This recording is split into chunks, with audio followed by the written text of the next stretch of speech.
अस्सलाम वालेकुम। आज का टॉपिक जो हमने डिस्कस करना है उसका नाम है किरचॉफ सेकंड रूल। अब किरचॉफ सेकंड रूल में हमने सबसे पहले इसकी स्टेटमेंट डिस्कस करनी है, फिर एक्सप्लेनेशन एट दी एंड हमने बताने रूल्स जो हम यूज़ करते हैं टू फाइंड पोटेंशियल चेंज। अब किरचॉफ सेकंड रूल जो है इसे हम किरचॉफ वोल्टेज लॉ भी कहते हैं, यानी KVL। अब किरचॉफ सेकंड रूल जो है इसकी स्टेटमेंट हमारे पास जो है वो क्या है। किरचॉफ सेकंड रूल ये कहता है कि algebraic sum of all potential changes in a close circuit is zero.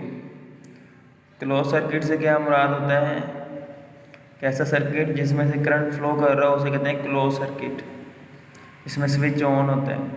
Open circuit होता है इसमें करंट फ्लो नहीं कर रहा होता।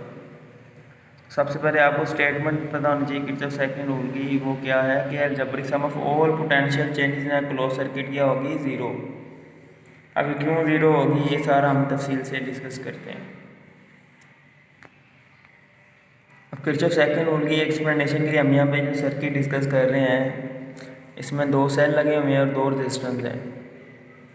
अब यहाँ पे हमारे पास सेल जो है इसकी EMF फॉर एग्जांपल दूसरे सेल की EMF से भरी नहीं, E1 E2 से ग्रेटर है, तो फिर करंट यहाँ में जो फ्लो करेगा वो एंटी क्लॉकवाइज फ्लो करेगा, नहीं ज़्यादा EMF से कम EMF वाली की तरफ फ्लो करेगा।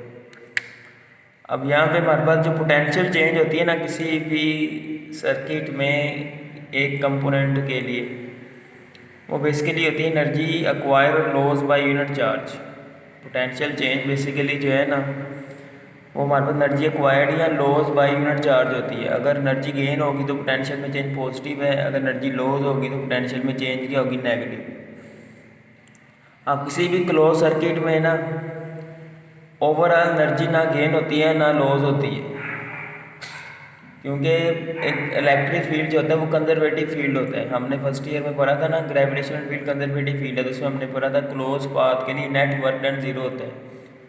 टोटल वर्क डन जीरो मतलब ये टोटल एनर्जी गेन या लॉस जो है वो क्या होगी, ज़ीरो होती है। ठीक है, नेट एनर्जी ना गेन होती है ना लॉस होती है। अब देखिए एक बॉडी को मैं ग्रेविटेशन फील्ड में ऊपर लेके जाता हूँ, उसने पोटेंशियल एनर्जी गेन की है 10 जूल, तो नीचे आते हुए उतनी ही लॉस कर देगी, तो 10 जमा -10 आंसर क्या आ जाएगा, ज़ीरो। इस तरह इलेक्ट्रिक फील्ड जो सर्किट में होता है वो भी कंजर्वेटिव फील्ड है, तो उसमें भी क्लोज पाथ में चार्ज नेट एनर्जी ना गेन करता है ना लॉस। अगर वो किसी एक कंपोनेंट में एनर्जी गेन करेगा दूसरे कंपोनेंट में लॉस कर देगा, तो ओवरऑल हमारे पास नेट एनर्जी जो नेट चेंज एनर्जी जो है वो क्या होगी, ज़ीरो। जब नेट चेंज एनर्जी ज़ीरो है तो नेट चेंज इन पोटेंशियल भी क्या होगा, ज़ीरो।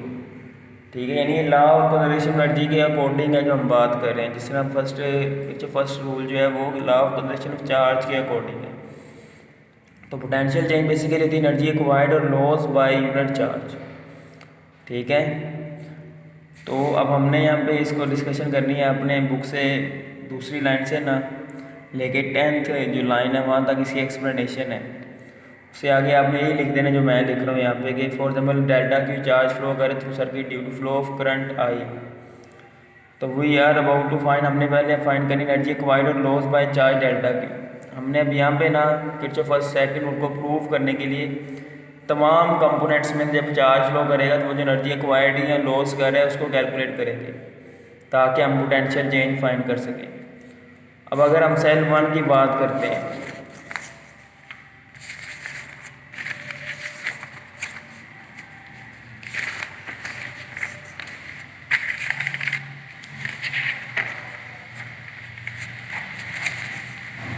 अब सेल 1 जो है उसमें एनर्जी गेन होगी और वो किसके बराबर होगी, E1 डेल्टा क्यू। किस तरह EMF का फॉर्मूला होता है एनर्जी डिवाइड बाय चार्ज, तो चार्ज पे जाके मल्टीप्लाई हो जाएगा। यानी सेल 1 में एनर्जी गेन क्यों होगी, क्योंकि सेल 1 में चार्ज फ्लो कर रहा है low to high potential, low to high potential, तो राधा उस पर वर्क डन हमें करना पड़ेगा चार्ज पे, तो राधा वो एनर्जी क्या करेगा, गेन। अब सेल 2 में एनर्जी लॉस होगी क्योंकि यहाँ पे हमारे पास चार्ज मूव करेगा कर रहा है हाई टू लो पोटेंशियल, तो वर्क चार्ज करेगा यहाँ पे, वो एनर्जी क्या करेगा यहाँ पे, लॉस। सेल 2 में चार्ज फ्लो करे हाई टू लो पोटेंशियल, आधा सेल 2 में एनर्जी क्या होगी, लॉस होगी। ठीक है, अब अगर हम बात करते हैं रेजिस्टर्स की, रजिस्टर्स जो हैं उसमें हमारे पास एनर्जी क्या होगी, वाई एनर्जी लॉस होगी। रजिस्टर्स के लिए आपको पता होना चाहिए हमेशा करंट की डायरेक्शन एनर्जी लॉस होती है। रजिस्टर में हमेशा current high to low potential flow करता है। बैटरी में तो फिर भी लो टू हाई फ्लो कर सकते हैं, क्योंकि बैटरी में केमिकल एनर्जी है जो लो टू हाई ले जाएगी। रजिस्टर में तो कोई ऐसी एनर्जी भी नहीं जो उसे लो टू हाई फ्लो करा सके। रजिस्टर में हमेशा करंट किधर फ्लो करता है, हाई टू लो पोटेंशियल। हाँ, दोनों रजिस्टर में एनर्जी लॉस होगी। R1 में एनर्जी लॉस किसके बराबर होगी, माइनस आई R1 डेल्टा क्यू, ठीक है। और R2 में किसके बराबर होगी, माइनस आई R2 डेल्टा क्यू। किस तरह बना ये फॉर्मूला, वोल्टेज का फॉर्मूला ये होता है एनर्जी ओवर चार्ज। बस हमने सेल के लिए वोल्टेज जगह EMF लिख दिया था, और रजिस्टर के लिए हमने वोल्टेज जगह EMF नहीं लिखना, बल्कि by using ohm law voltage का फॉर्मूला क्या लिख दिया, IR। यहाँ पे IR1 IR2 क्या है, पोटेंशियल डिफरेंस है across R1 and R2 respectively. अब जब चार्ज दोबारा नेगेटिव टर्मिनल पे पहुंचेगा और cell 1 again at the end, तो by law of conservation energy यहाँ पे sum of all changes energy changes ना conservative close circuit should be zero. कि किसी क्लोज सर्किट में हमारे पास जो होती है ना नेट चेंज इन एनर्जी क्या होगी, ज़ीरो होगी।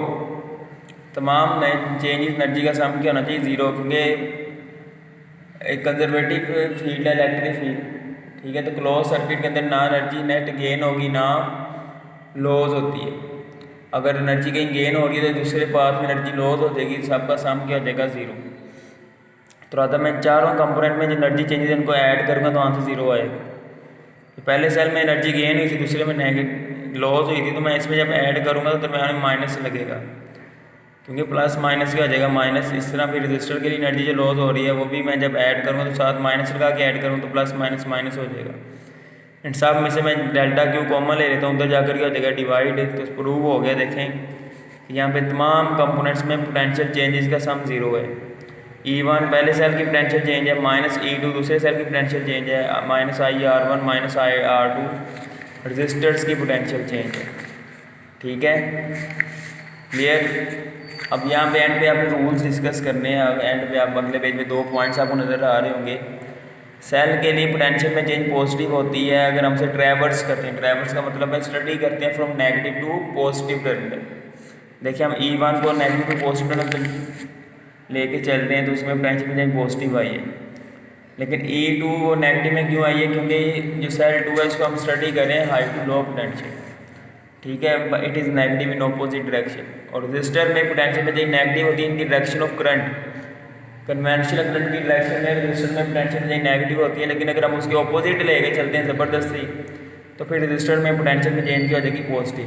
लेकिन रजिस्टर में जब पोटेंशियल में चेंज पॉजिटिव होगी ना, अगर हम करंट के ऑपोजिट लेके चलते हैं ज़बरदस्ती, तो फिर ये वाली पोटेंशियल में चेंज रजिस्टर में पॉजिटिव जब होगी तो ये नेगेटिव हो जाएगी E1 वाली, और E2 वाली पॉजिटिव हो जाएगी। नहीं, सम ज़ीरो ही आएगा, सम क्या आएगा, ज़ीरो। करंट की डायरेक्शन में जब हम चल रहे हैं ना तो ये पॉजिटिव ये दोनों नेगेटिव, ये भी नेगेटिव, तो सम ज़ीरो। अगर हम करंट के ऑपोजिट डायरेक्शन में चलते हैं तो ये तीनों पॉजिटिव ये नेगेटिव हो जाएंगे, सम ज़ीरो ही आना है। लेकिन अगर हम कन्वेंशनल करंट के लिहाज से चलेंगे तो रजिस्टर में हमेशा पोटेंशियल में चेंज क्या आएगी, नेगेटिव, ठीक है। तो आपने ये जो पिक्चर सेकंड रूल है, सबसे पहले स्टेटमेंट बतानी। स्टेटमेंट पहली लाइन भी आप लिख सकते हो, ग्रीन बॉक्स में जो है वो भी लिख सकते हो। एक्सप्लेनेशन मैंने आपको बताया कि आप पहली 10 लाइनें लिखनी है पहले आपने, जिसमें वो यही बता रहा है कि हमारे पास ये सर्किट है, इसमें करंट फ्लो कर रहा है एंटी क्लॉकवाइज, क्योंकि E1 E2 से हम ग्रेटर कह रहे हैं। और यहाँ पे किसी भी कंपोनेंट के लिए पोटेंशियल चेंज जो है वो बेसिकली होती है एनर्जी एक्वायर्ड या loss by charge. Energy acquired या लॉस जो होती है, तो हमने यहाँ पे पोटेंशियल चेंज फाइंड करनी है। करने के लिए ये जो 4 कंपोनेंट्स हैं उनमें कई पोटेंशियल में चेंज फाइंड करने के लिए हमने एनर्जी एक्वायर्ड या लॉस पहले फाइंड करनी पड़ेगी। तो हमने यहाँ पे यही किया, पहले चारों कंपोनेंट की एनर्जी एक्वायर्ड या लॉस फाइंड की, इनको ऐड करके हमने कहा ज़ीरो आंसर आना चाहिए कि क्लोज पाथ में हमारे पास नेट चेंज एनर्जी जो है उनका सम क्या होगा, ज़ीरो, ठीक है। वो हमने फाइंड किए, वहाँ से फिर हमने फॉर्मूला ड्राइव करके प्रूव कर दिया कि वाकई हमारे पास तमाम कंपोनेंट्स की पोटेंशियल चेंज का सम क्या आ रहे हैं, ज़ीरो आ रहे हैं। फिर हमने दोनों रूल्स को डिस्कस करना है। और ये MCQ बड़ा इंपॉर्टेंट है कि बताएं कि जो फर्स्ट सेकंड रूल किस लॉ के अकॉर्डिंग है, law of conservation of energy, ठीक है। एक्सप्लेनेशन में 10 लाइनें लिखने के बाद आपने आगे ये वाला सारा लिख देना जो मैंने लिखा है यहाँ पे। ठीक है, यहाँ से ऑनवर्ड फिर ये आपने सारा यही वाला लिखना है।